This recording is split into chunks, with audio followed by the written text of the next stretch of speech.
Welcome, readers, writers, and wanderers. This is the Good Life Bookstore. We have another rendition of Seen and Spoken. I am one of your favorite authors out there, Good Life Russ. And you can proceed to follow me by that name on all social media platforms. Don't be shy. I don't bite. I I'm one of your other favorite authors, Chloe Simone. I don't even know how to respond to any of that. You can find me on Chloe Simone Studios at, on every social media platform. And please also find all of us, including all of our guests, on all the Good Life Bookstore social media platforms.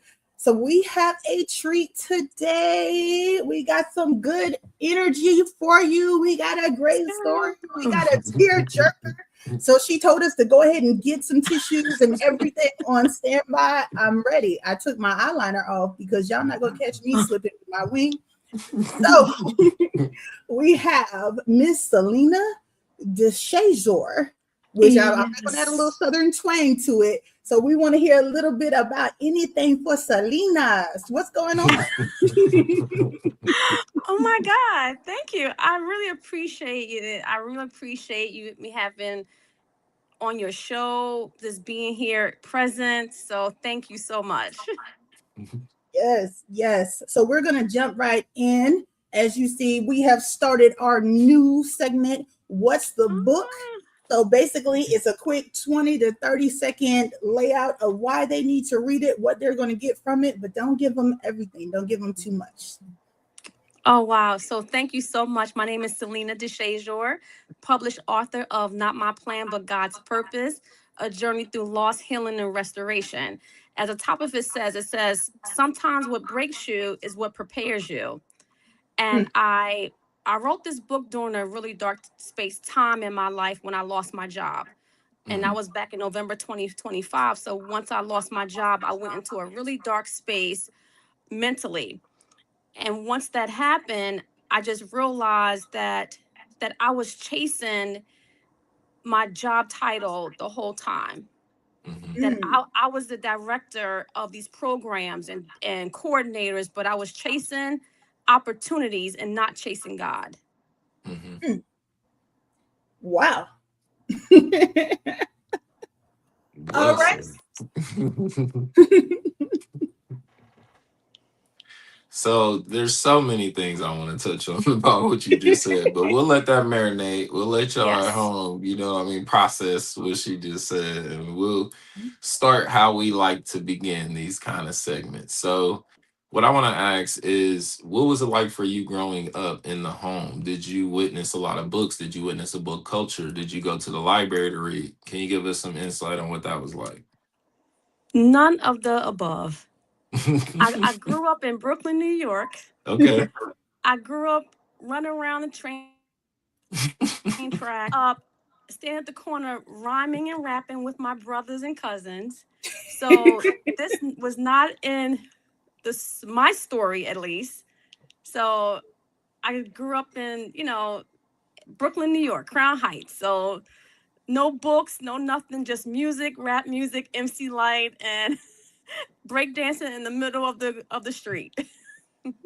I like to point out two things. So that's the first time we've heard that. No books. Yeah. And I heard that New York accent come out a little more. Did You talking you? about New Did York. I you? heard it. I seen Brooklyn. it. I'm like, hold up. Who is someone else there talking? I'm like, oh wait, that's her. All right, New York. Yes, I gotta shout out Brooklyn, New York, Crown Heights. So is reading a thing for you now? Do you like to read or what's that like? Absolutely. Yes, I used to love to read, especially, short stories, utilize reading as a coping mechanism when I'm, stressed out and things like that. So, as I got older and more patient, Hmm. learning how to pick up a book and read it and just utilizing that time just for myself for reading. Yes. Okay, I love that. I love that you put patience in there. I love it. Yeah, we definitely all can benefit from a little bit of patience. Yes. All right, so tell me a little bit like about this transition. How did you go from the girl that was breakdancing on the corner to being a Oh, singer? How did this love for books progress? So I couldn't even tell you, but it's just nothing but God. Mm-hmm. I grew up grew up in Brooklyn, New York, came here to Philadelphia, and I always had this mentality that I needed to win. I needed to win. That so I went to school, got my master's in psychology, then I went back and got my MBA. But in my mind, I needed to be a winner. I needed to make money. I needed to prosper. I needed to travel the whole world. And as Mm-hmm. all I did was run, run, run. Chasing titles, catching flights, not feelings. And so, and I just, love what I do. I love what I did. Was community based. I was a director of a mental health program in the city of Philadelphia.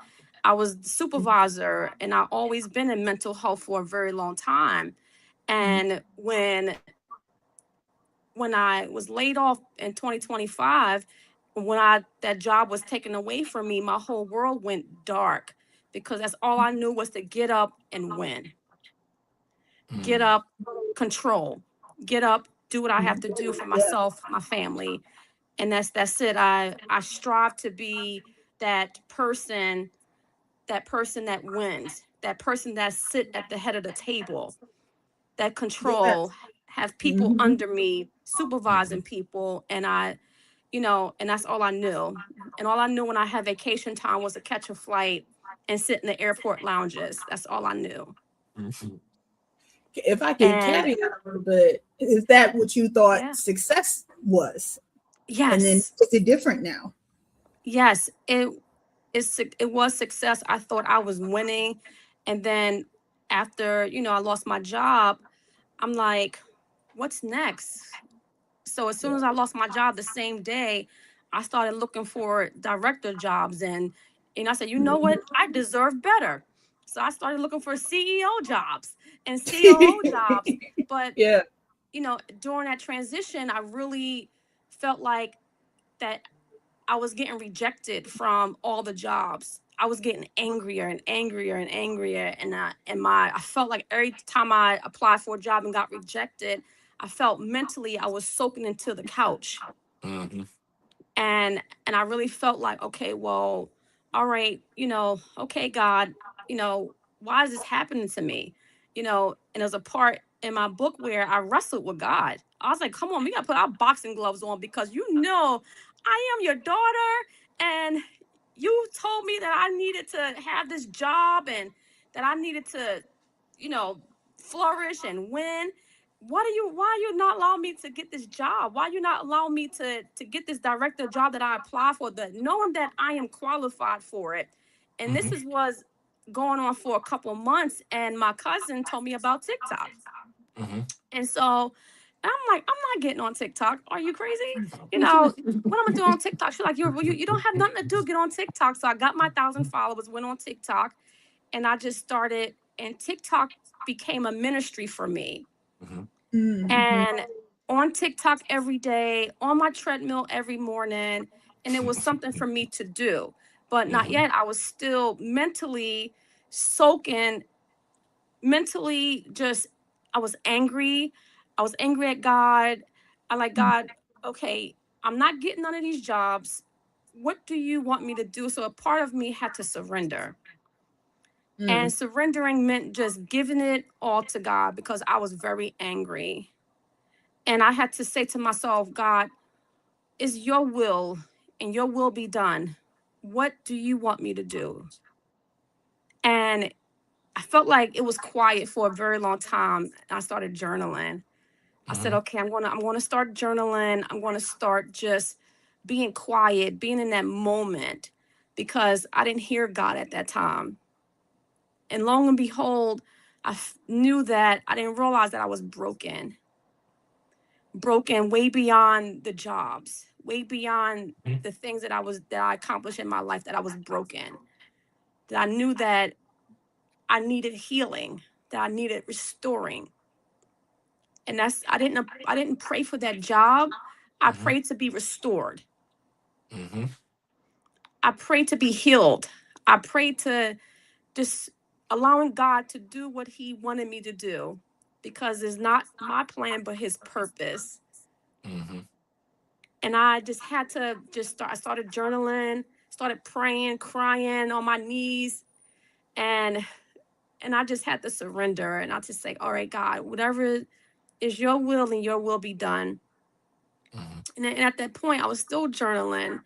I was still seeking jobs, still getting denied by jobs, still, just alone. I was alone. That my friends, family, most of them just disappeared out of nowhere, because I was that girl that was catching flights, asking somebody, hey, you want to go to Bahamas tomorrow? And, Ready to be because, at the beach. right, I was ready. I was ready. But God said, I need you to sit down, Mm-hmm. that I need you to do the work of my kingdom. Mm-hmm. And I'm like, what does that look like? I need a job. I need to pay my bills. I was questioning God. I was questioning him a lot.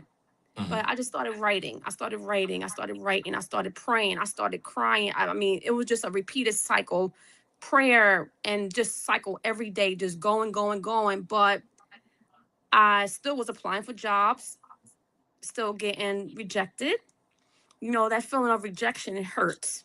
Mm-hmm. It hurts, whether it's from a job, a person. The feeling of rejection hurts. And I had to just like, God, you know, whatever you have for me is for me. And I stopped applying for jobs, and I just started writing. But he kept saying to me that I need you to share your story. And I'm like, well, I can go on TikTok and share my story. Okay. But no, he just like, I need you to do something deeper than that. Mm-hmm. And I opened up my Google Docs and I just started writing. I started putting my journal into writing. And I'm like, oh my God, I'm on chapter one. I was just shocked. I'm like, Lord, okay, I'm typing, I'm feeling I'm this. I'm doing like, it. God, okay. Then as soon as you know, I was on chapter three. Mm-hmm. I was like, wow. And I took it step by step from day one, just writing and writing and writing. As soon as you know, I had probably 10 chapters. And he said, I need you to publish this book. So I'm like, well, God, if you want me to publish the book, where's the money? Because I don't got none. Good I question. don't, Right. and I, so he just kept just telling me the things that I needed to do for myself. Mm-hmm. And in that time, I just wrote, I was writing every day, praying, fasting, just manifesting things. And I just came up with the title, Not My Plan, but God's Purpose, coming from Jeremiah 29:11. For I know the plans I have for you, plans to prosper and not to harm you. And mm, once I got a hold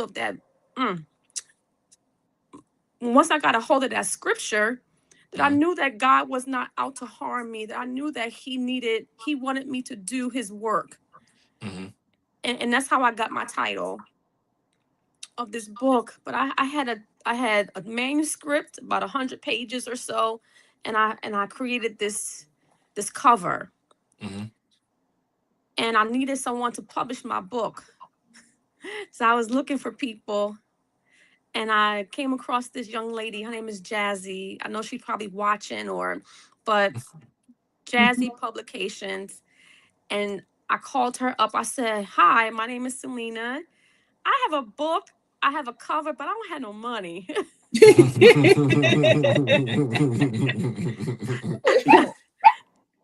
And she just like, well, give me what you have, darling. Mm-hmm. And during that time, she saw my vision, Mm-hmm. and she published that book within a couple weeks, because Mm-hmm. I did all the work. Not I did, God did. Mm-hmm. That he positioned me to sit and write. And sitting and writing was healing. Sitting and writing was fulfilling what God purpose is. And knew that I needed time to sit and heal I needed that time. I thank God for just that time. I thank God because I was able to heal. I, lost my mom 5 years ago, My and lost condolences. my thank you, and lost my father a year or two after that. Mm, But back, and you talk about aunts and uncles, so never really had the time to sit and grieve, yeah. and knew exactly what I was here to do, and not just chasing titles and money. That 6-figure salary, it looked good. But God said to me that He said, I have greater things for you more than that salary. Mm-hmm. And as soon as you know it, that book was just published.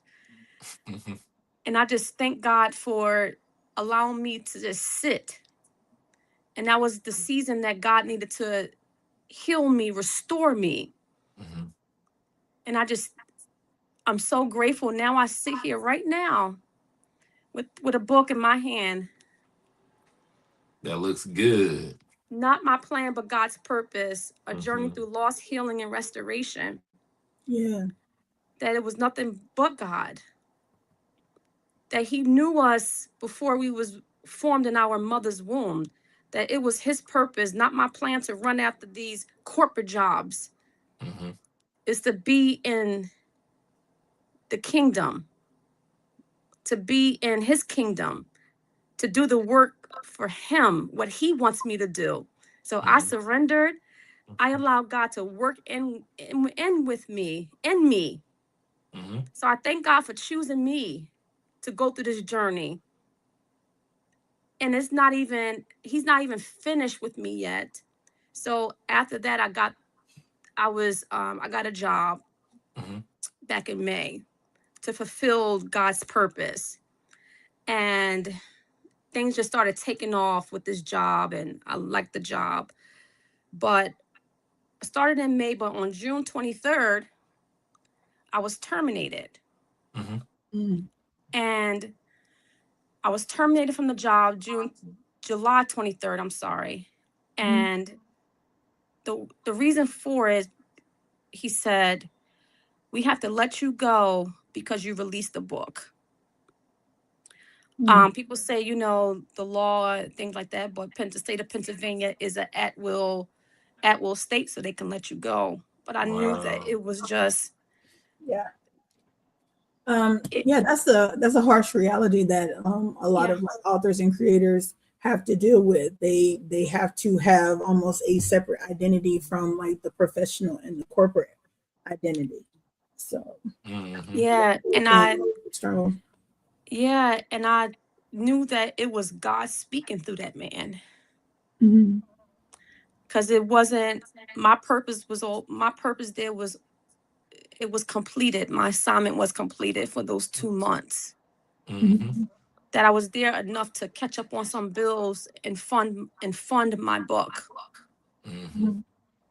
And It's funny if I can throw this yeah, in there sure. too.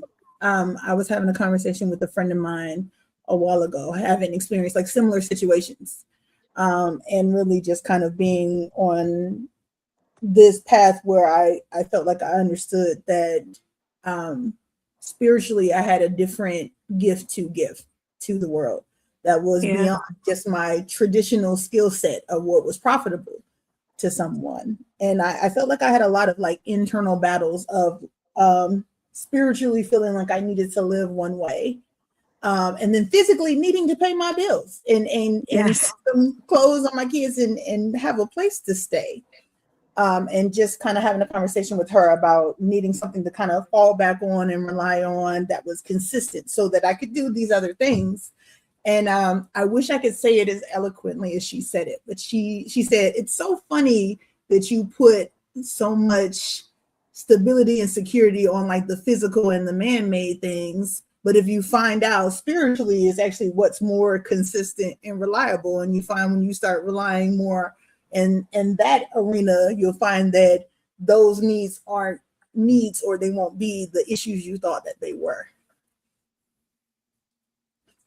So I feel like the story you were telling me really resonated with me, of having to come Mhm. to terms that you kind of, I mean, I hate to say it like this, but you do kind of have to make a choice sometimes. You have to decide where Yes. where your I don't want to say allegiance lies, but they definitely say you can't serve two masters. So you have to decide like where your life is going to be, where your focus is going to be, what you're using as your center, and then Yes. it will show up.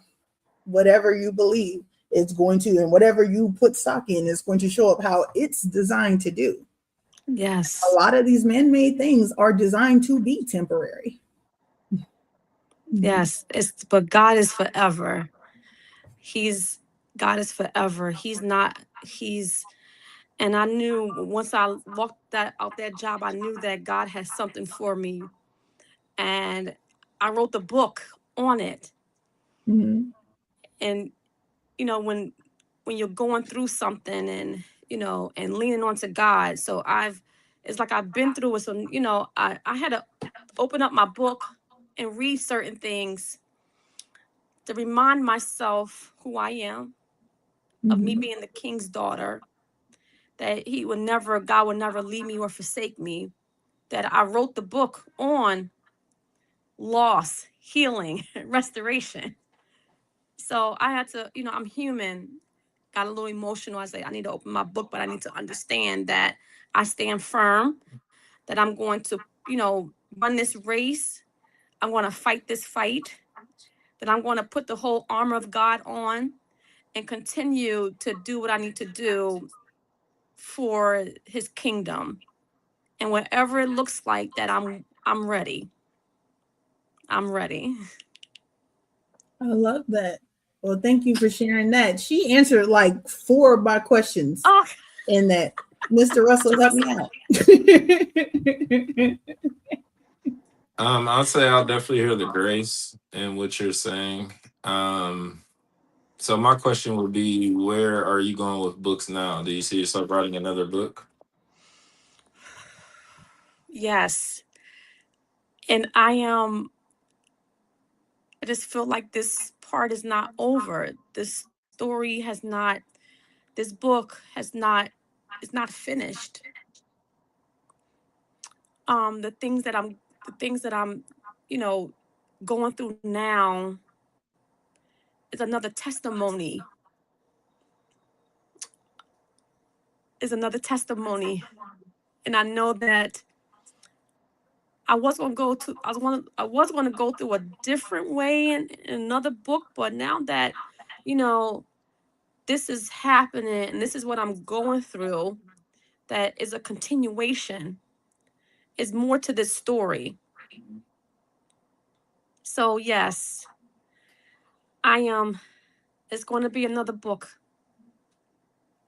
I love that. So would you say coming into writing this book that the healing took place first, or the book came, or were they happening simultaneously? It was happening simultaneously, Hmm. because me writing, I was healing. Hmm. Me going back and reading the manuscript, it was healing, and still healing right now. Whew. So I do want to point out one of the things though that was helpful as well to me in your story is you were talking about asking God and praying and looking for answers, but you also never stopped moving. You really, you were listening, you were open and receptive, but you kind of really weren't waiting. At the same time, you were immediately writing, you were still looking, you were still open to opportunities, you were still opening to listening. So I think that that's very helpful when we talk about going through these kind of seasons, is sometimes waiting is still movement too. So I think that's important that you shared that as well, so thank you for that. Yes, absolutely. Resiliency, resilient, being resilient, bouncing back. Of course, I was in a season where I didn't want to even get out of bed, but thank God for strength. And even in this season now, I want to say a new season, that I get up every morning. I don't have work, but I get up every morning. Oh God, 4 in the morning, Hmm. put my books in my car and I drive Lyft. Mhm. And I tell people my story. Like today, I was driving. These two ladies came in. I say, "Oh, she's like, oh, can I open your trunk?" I was like, "Oh, I got a bunch of books back there. You don't want to do that." And she's like, "What books?" And so I showed her my books. I pulled the books out the trunk, and the lady and her friend brought two of my books. Mhm. Um, it's just a matter of just this ladies that's just coming from this, you know, I don't know where they came from. They just came from the Bellevue Hotel. I don't know that I picked them up, and they wanted me to autograph. I autographed my book, and they loved my story. And I sit and I get up 4 o'clock in the morning. I pray and I drive. Mhm. I drive from 4 in the morning, 4:30 in the morning to like 12 in the afternoon. In the midst of selling my book and everything else, and live on the platform TikTok, selling my book on TikTok, doing every weekend. I'm booked for women's conferences. I have one coming up this week, and I had one last weekend. And Mhm. God said, "I'm not done with you yet." Mhm. That He knows the plans He has for me, and His plans to prosper. And I'm not stopping. I love to hear that. I think your story is very inspirational. I think a lot of people in general are going to be able to relate and be able to gather strength from this. I appreciate you being here. It was a treat. I feel like we learned a lot about you. Yeah. Yes. We saw you get to be transparent and tell your story, and that is so important. So thank you for that. Definitely. I think a lot Thank of you. people, like you said, are going to listen to this and say, hey, I know what that feels like. And I got some inspiration, some courage, some strength to be able to go through and maybe to do something that might not seem as conventional for Yes. yeah. I love Absolutely. And I do have, a, a paragraph to read if you guys don't mind. Absolutely. Go ahead. That was true to my heart. it. For years, I chased productivity, achievement, and validation while neglecting the conditions of my soul.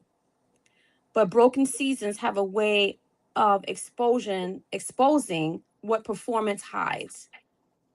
God taught me patience in the waiting, peace in uncertainty, strength in weakness, and most importantly, He taught me that broken seasons don't last forever. I became softer, wiser, more compassionate towards people carrying the pain that never spoke about out loud. Because now I understood that what silent battles look like. Becoming whole again meant forgiving myself too, forgiving myself for the breakdowns, for doubting God, for tying my identity to accomplishments. I spent so much time asking God to restore what I lost that I almost missed what He was creating me to be, Mm. creating within me. He was teaching me that my identity was never found in a title, never found in a paycheck, never found in a position. My identity had always been found in Him. Mm, Yay. that was beautiful. Oh, y'all messed up. You. I found the sounds. Oh, Yeah, Thank you that for was sharing that. wonderful. That was So beautiful. can you tell them thank where you. they can find your book and how they can acquire it outside of the trunk? Yes. So, right. My book can be found at www.notmyplanbutgods with the S purpose.com. Nice. I love it. All right. Yes, And thank then where can you. they find you on social media if they want to follow more about your story and book you for Oh, conferences? yes, I'm on Facebook, Mhm. Selena Deshazor. I'm on Instagram, diva_sunshine 88. And I am on my favorite platform, TikTok, at Sunshine Grace 885. We definitely see that sunshine. Yay! Yes, yes. It's It was definitely for growth. definitely a pleasure. So, to wrap up this wonderful episode, is there any words you want to leave us with? It could be a quote, it could be a saying, just something that's on your heart. Yes. Yes, absolutely. To the reader, if there's one thing I hope you carry with you after reading my story, don't ever underestimate what God can do with a broken life surrendered to Him. Mm, Mm, wow. Amen. well said. Way to round us off. All Yes. right, everybody. We want to also give love and grace to y'all for showing up. You could have been anywhere in Thank the world. you. You were here with us watching today, tuning in, commenting, sharing. We appreciate it so much. We are the Good Life Bookstore. We will be here forever. So make sure you tune in, make sure you find a book, make sure you find an author, and keep reading. All right, everybody. Till next time. Bye, everybody. Peace. Bye.